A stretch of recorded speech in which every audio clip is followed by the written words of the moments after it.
Hi folks, Dave here.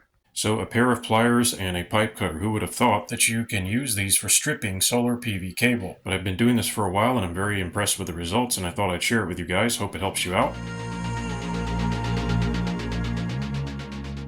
It works even on thinner cable like this. This is not exactly heavy duty. I've also tried it on heavier cables. It works particularly well on the big 6 gauge and 4 gauge PV wire. This is kind of like the direct burial and outdoor rated PV cable. It's really tough stuff. It's not exactly fun to work with, and it's certainly difficult to strip. And what I've been using is a pipe cutter. These are quite common and they're quite cheap, usually $9 or $10. Pipe cutters have a very sharp wheel in there that's designed for cutting copper and metal pipe. So obviously you have to be careful how you do this. What you want to do is get the cable in there and line the cutter wheel up with wherever you want to strip it to.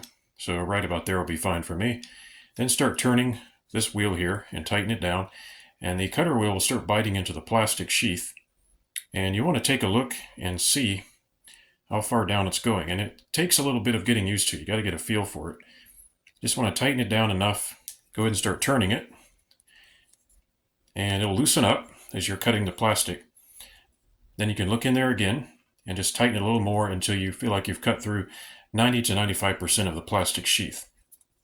And you can actually cut 70 or 80% through and cut the rest with a utility knife.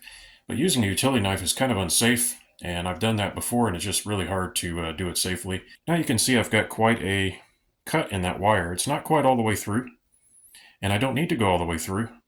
I just need to get about 80 to 90% of the way through, maybe 95%. But you can see how neat of a cut that made. I'm going to go ahead and loosen the pipe cutter.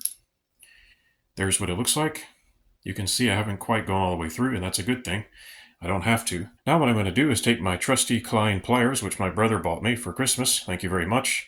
Made in the USA. I'm used to dollar store pliers, so this is kind of a step up for me. What you want to do is grab it at the end like this and move it like this. And as you move the pliers like this, the remaining part of the inner sheath will start to break. You can see the copper starting to become exposed there. Takes a little bit of practice. You can see I've got the copper exposed all the way around, and it wasn't very difficult. I'm not using a lot of effort. I'm not pushing really hard with a utility knife or a pair of wire strippers.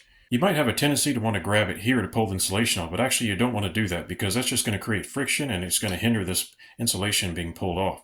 What I try to do is I grab it at the end like this, and I start pulling on it. It's not easy to remove, I'll tell you that, even with it stripped. But you can see it's already coming off. So try to grab it at the end, and there you go.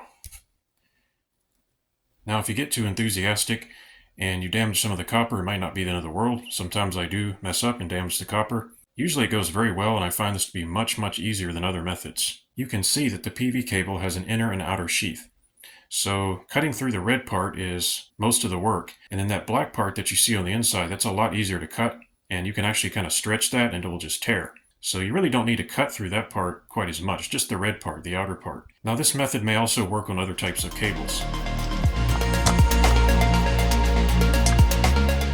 Today I'm in my utility room and I'm doing some more solar and PV work. If you're wondering why there's so many cables running all over the place, that actually isn't all of them.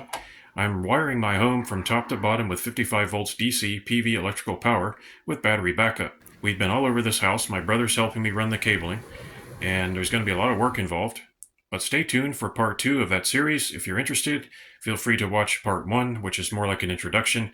This is a really old system that I've developed, and I'm just now installing it in my new homestead officially, as opposed to like a prototype. I'm trying to do an actual, proper, residential DC electrical service here. It's costing me some money, and it's taking some time, but I think you're going to agree that it's mind-bogglingly awesome. If you like this video and you want to support my work, please thumbs up, comment, and subscribe. Thanks for watching, folks, and I'll see you next time.